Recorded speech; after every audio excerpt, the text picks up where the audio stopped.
भारतीय पुरातत्व सर्वेक्षण की टीम वाराणसी के ज्ञानवापी परिसर का सर्वे शुक्रवार को फिर शुरू कर देगी। एएसआई ने सर्वे कराने के लिए जिला प्रशासन से सहयोग मांगा है, जो उसे उपलब्ध कराया जाएगा। और इस बीच मुस्लिम पक्ष ने सर्वे के खिलाफ आदेश के खिलाफ सुप्रीम कोर्ट का दरवाजा खटखटाया है। लेकिन बड़ी बात क्या है? बड़ी बात यह है कि ज्ञानवापी मामले में अब तीसरा पक्ष सामने आया है। बौद्ध धर्मगुरु ने उच्चतम न्यायालय में याचिका दायर की है और कहा है कि ज्ञानवापी न तो मस्जिद है और न ही मंदिर है, बल्कि वो एक बौद्ध मठ है। देखिए रिपोर्ट।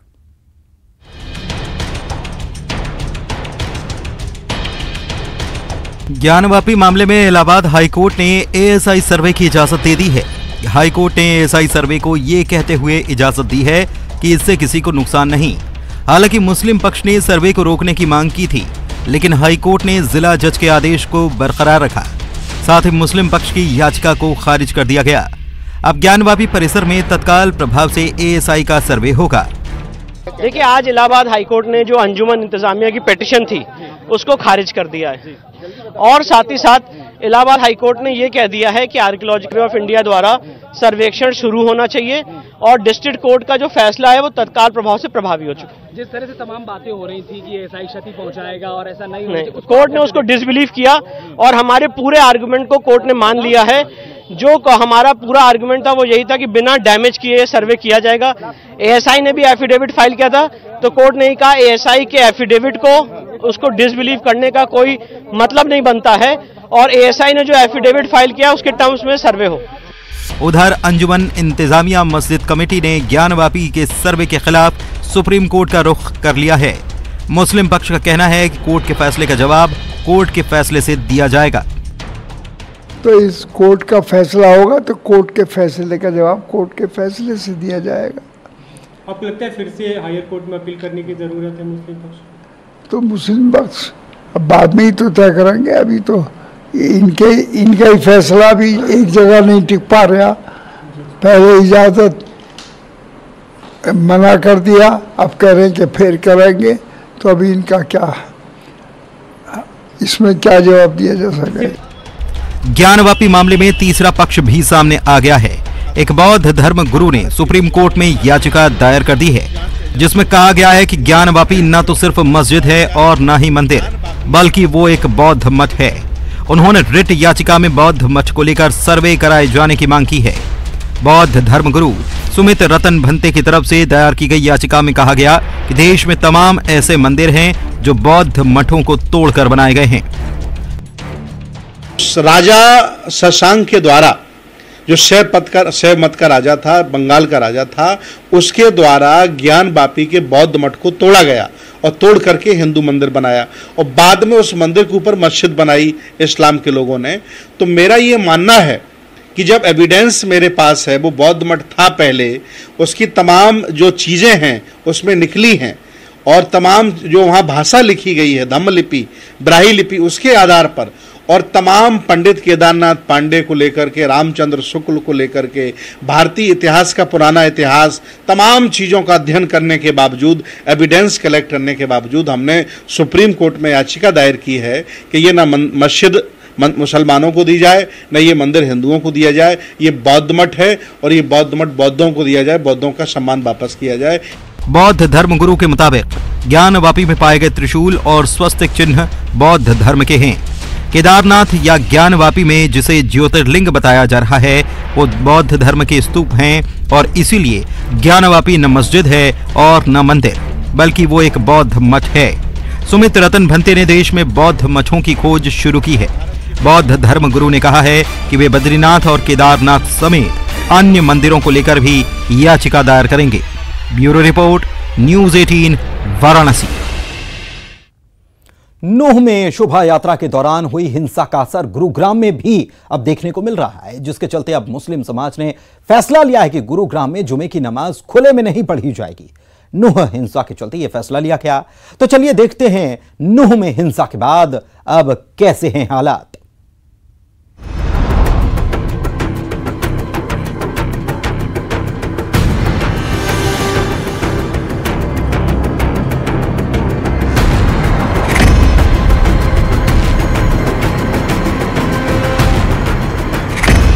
आज सैनिक बलों का फ्लैग मार्च, सड़कों पर सन्नाटा, बंद पड़े बाजार। 31 जुलाई को हुई हिंसा के बाद से नूंह के यही हालात हैं और आज भी नूंह की सुबह इन्हीं तस्वीरों के साथ हुई हालात को सामान्य करने की कोशिश जारी है। लेकिन सोमवार को जो कुछ भी हुआ उसे देखते हुए प्रशासन कोई भी रिस्क लेने के मूड में नहीं है, लिहाजा चप्पे चप्पे पर सुरक्षा के पुख्ता इंतजाम किए गए हैं। हिंसा में शामिल उपद्रवियों को ढूंढा जा रहा है, उनकी पहचान की जा रही है, लिहाजा यहाँ कर्फ्यू लगा दिया गया है और बाजार बंद पड़े हैं। कि नूंह में हिंसक वारदात के बाद कर्फ्यू लगा हुआ है, इंटरनेट सेवा बंद है, लेकिन सारी दुकानें बंद हैं और ऐसे में यहां अब लोगों को खाने पीने की भी दिक्कतें होने लगी है। हालांकि कर्फ्यू में कुछ वक्त के लिए छूट जरूर दी जा रही है, लेकिन फिर भी पूरी तरह से मार्केट बंद होने की वजह से लोगों की परेशानियां बढ़ती चली जा रही है। बाजार बंद है, बैंक बंद है, इंटरनेट सेवा पर भी रोक लगी हुई है, लिहाजा यहाँ रहने वाले लोगों को खासी मुश्किलों का सामना करना पड़ रहा है। हिंसा के बाद से लोगों के काम धंधे ठप हो गए हैं, तो खाने पीने की चीजें भी नहीं मिल पा रही हैं। माहौल खराब हो जी, बहुत बुरा हाल हो, हमको डर लगता है और ऐसी बात है, कुछ खाने पीने को नहीं है, हमारा कोई धंधा पानी नहीं है बिल्कुल भी। मैं नहीं, सब्जी मिल रही है तरीके से नहीं, कुछ राशन में सब चीज में दिक्कत तो आ ही रही है। दूध की परेशानी है बच्चों के लिए और सबसे बड़ी परेशानी जो मेन परेशानी है जी, एटीएम बंद पड़े हैं जी, बैंक बंद पड़े हैं जी। नूंह में 3 दिनों से यही हालात हैं, बाजार बंद पड़े हैं। इन सब के बीच यहाँ कुछ स्थानीय जरूरतमंद लोगों की मदद करते हुए नजर आए। जबकि कर्फ्यू लगा हुआ है, तमाम दुकानें बंद हैं, सिर्फ फोर्स की तैनाती है। ऐसे में कुछ समिति के लोग, कुछ स्थानीय लोग यहाँ सेवा करते हुए दिखाई दे रहे हैं और उनके जलपान की व्यवस्था की जा रही है। लेकिन इस तरह से आप देखिए, ये तस्वीर पूरी तरीके से मार्केट यहाँ पर बंद दिखाई दे रहा है और ऐसे में अब खाने पीने की भी दिक्कतें लोगों को होने लगी है। इस तरफ में ये एक पूरा मार्केट है नूंह का, ये एक चौराहा है, चारों तरफ से यहाँ पर गाड़ियां भी पहुंचती है, लेकिन ये पूरा मार्केट आज बंद दिखाई दे रहा है। फिलहाल इस पूरे इलाके में सन्नाटा पसरा हुआ है। हालांकि कल से प्रशासन की तरफ से कर्फ्यू में थोड़ी ढील जरूर दी जा रही है, लेकिन फिर भी बाजार बंद होने से लोगों की दिक्कतें लगातार बढ़ रही हैं। ये पूरा इलाका छावनी में तब्दील हो चुका है, हर तरफ जवानों का सख्त पहरा है और लोग अभी भी डरे सहमे हुए हैं। छत्तीसगढ़ में चुनावी माहौल अब गर्माता ही जा रहा है। राजनीतिक दलों में अब सियासी यात्राओं की होड़ मच गई है। कांग्रेस की प्रगति यात्रा तो शुरू हो चुकी है, बीजेपी भी अब 90 विधानसभा सीटों पर यात्रा निकालने के लिए कमर कस चुकी है। दोनों ही दलों को यात्राओं से जीत की आस है। बीजेपी की यात्रा सितंबर महीने में शुरू होने वाली है, लेकिन बड़ा सवाल यह है कि यात्रा से पास कौन होगा।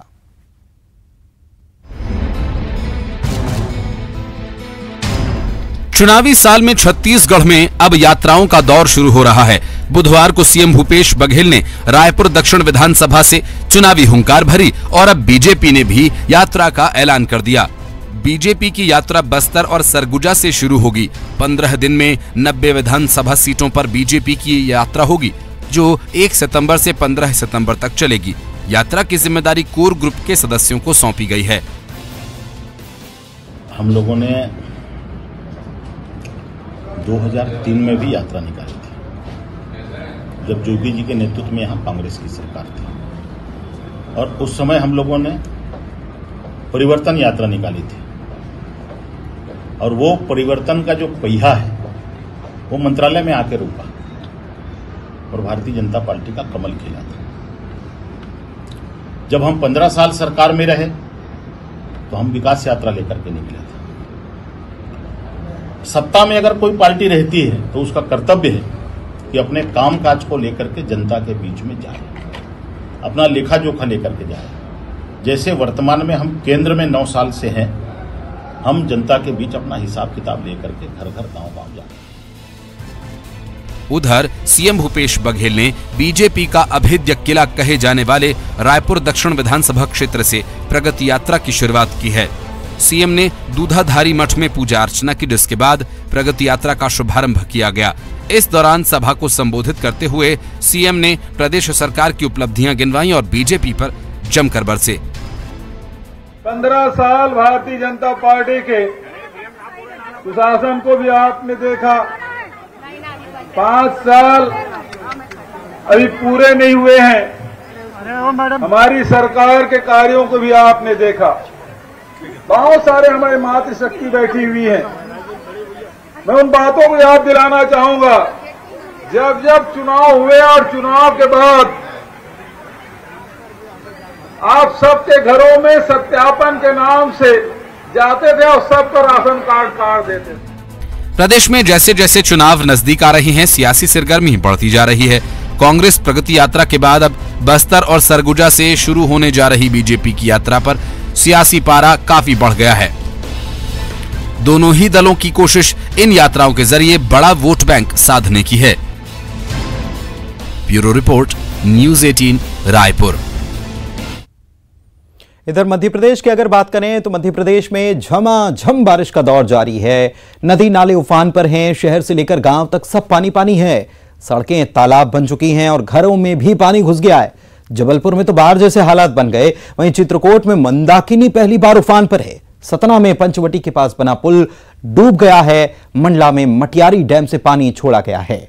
साथ ही नर्मदा नदी का जलस्तर भी लगातार ही बढ़ता जा रहा है। इधर दमोह में भी दुकानों से लेकर मकानों तक पानी भर गया। दमोह में ही पुल पार कर रहे युवक की जान बाल बाल बची। इसके अलावा शहडोल में तो स्कूल के कमरों में छाता लेकर छात्र पढ़ते नजर आए।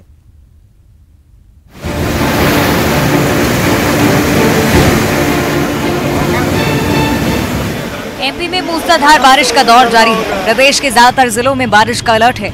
भोपाल, इंदौर, ग्वालियर, जबलपुर, उज्जैन में भी हल्की से तेज बारिश हो सकती है। सतना के चित्रकूट में लगातार कई घंटों की मूसलाधार बारिश के बाद मंदाकिनी नदी में बाढ़ जैसे हालात हैं। मंदाकिनी नदी का जलस्तर लगातार बढ़ता जा रहा है और जलस्तर बढ़ने से आरो की धाम में बना हुआ घाट और पुल डूब गया है। चित्रकूट में मंदाकिनी नदी उफान पर है। रामघाट, भरत घाट, राघो प्रयाग घाट पर दुकानों सहित घरों में भी पानी घुस गया है। प्रशासन अलर्ट मोड पर है। प्रशासन ने लोगों से सुरक्षित स्थानों पर जाने की अपील की है। चित्रकूट स्थित आरोग्य धाम के पास बनी पुलिया पर आवागमन रोकने के लिए पुलिस बल को तैनात कर दिया गया है। रात्रि में बारिश हुई है जिसमें मां मंदाकिनी बाढ़ अभी बराबर बढ़ भी रहा पानी का स्तर। अपने पुलिस फोर्स जो लगे हैं अभी अपने घाटों में घूम रहे हैं। अपनी नगर पालिका के भी कर्मचारी जो बाढ़ नियंत्रण बनाया गया है वहाँ बैठे हुए हैं। जैसे कोई दिक्कत आती है तो अपन लोग उसका सामना करेंगे और अपना प्रयास निरंतर है। प्रशासन भी बिल्कुल चुस्त। दमोह में भी बारिश जारी है। आसपास के जिलों में हुई बारिश के बाद नदी नाले उफान पर हैं। नदी नालों से बहता हुआ पानी अब लोगों के घरों तक पहुंचने लगा है। ग्रामीण अंचलों में भी सैलाब सा नजारा है। तेंदुखेड़ा रोड सहित कई मार्गों पर पानी भर गया है जिससे यातायात बाधित हो रहा है।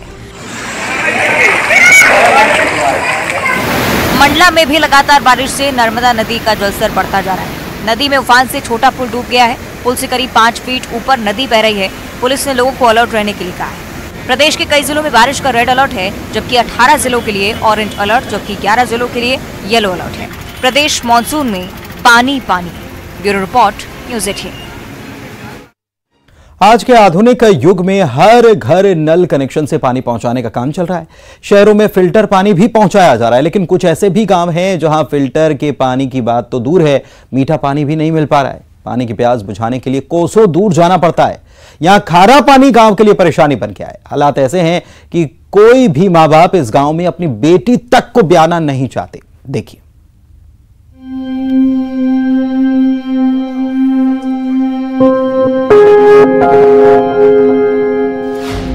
खारे पानी ने छीनी जिंदगी की मिठास, ग्रामीण परेशान मुश्किल में जान।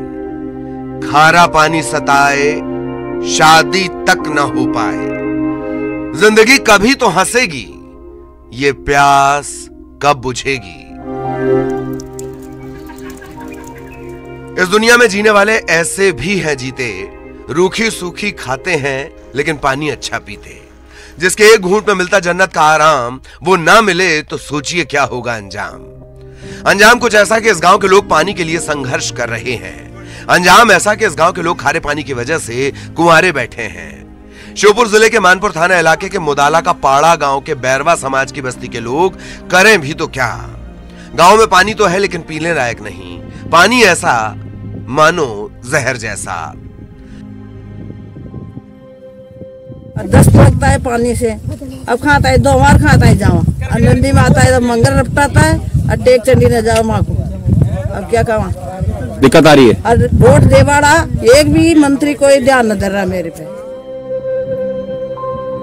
सुन लिया ना, पानी पीते ही दस्त लगती है, इंसान बीमार पड़ जाता है। मंत्री संतरी सबसे गुहार लगा ली गई, लेकिन कोई सुनने वाला नहीं।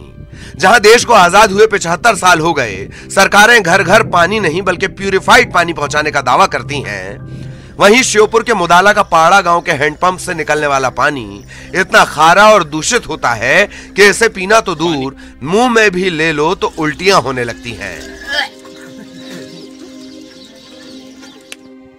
हालात ऐसे हैं कि ग्रामीणों को मीठे पानी के लिए कोसों दूर नदी के पास जाना पड़ता है। पांव चलते नहीं थकते प्यास बुझाने के लिए। क्या बड़े बुजुर्ग, क्या बच्चे, हर कोई माथे पर गगरी लेकर निकल पड़ता है नदी के उस मुहाने पर जहां मीठा पानी मिलता हो।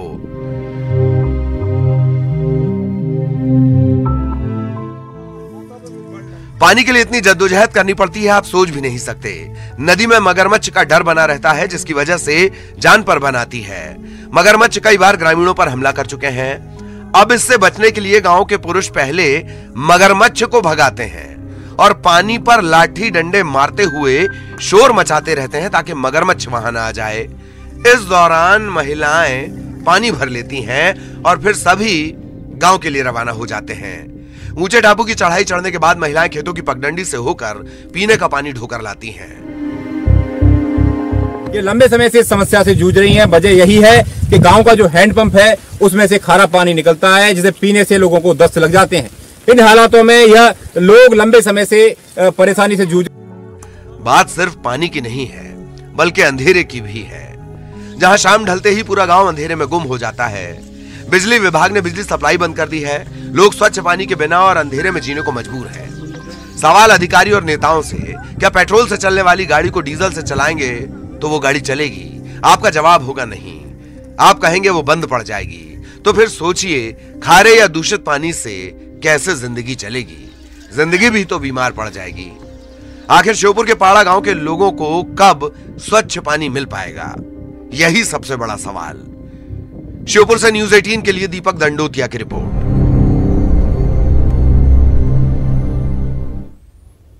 और इसी के साथ इस बुलेटिन में फिलहाल इतना ही। मुझे दीजिए इजाजत। खबरों का सिलसिला जारी है, बने रहिए। नमस्कार।